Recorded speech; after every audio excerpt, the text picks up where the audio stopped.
Eileen, I just want to talk about Amazon for a moment here. I know there's 8 other themes.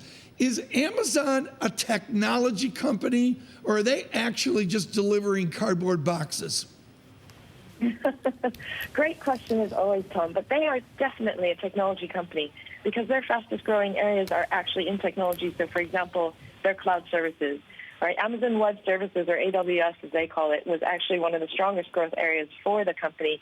It grew 41% year on year and posted $7 billion of the revenue that was in the quarter. So it's a big part of everything that we see. And the boxes that it's posting, that's less of its revenue over time, as are the services, software services, technology services it's providing to other sellers, which is growing faster than its direct sales. Eileen Burbidge, you know the drinking game in Silicon Valley, which is every time somebody says they want to be the next Amazon, ignoring profit and only looking at revenue growth, everybody has a sip of some green tea I don't want to drink. Eileen Burbidge, how many people out there are there right now that can actually be an Amazon, ignore profit, and only grow revenue?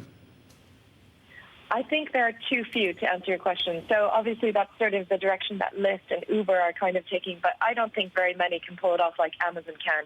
And by the way, they get this reputation for always prioritizing growth over profit, but they've posted 6 consecutive quarters now of more than $1 billion in profit and 4 consecutive quarters of record profit. So we can no longer say that they're not actually profitable. They're greatly profitable, and that's probably a bigger threat for every other company than what they used to do.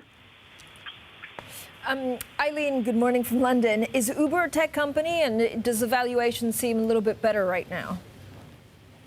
Uber is also definitely a tech company, but it's going to be pressed on some very non-tech, I think, issues. So it's going to have to lower the amount of money that it shares with its drivers, or it's going to have to start to increase fares.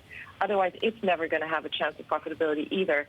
But all of these companies, which are in ride-sharing or anything related to vehicles, so, for example, Tesla, they're definitely touting the technology advantages that they're going to bring to market, whether that's autonomous vehicles, self-driving, or other kinds of innovation.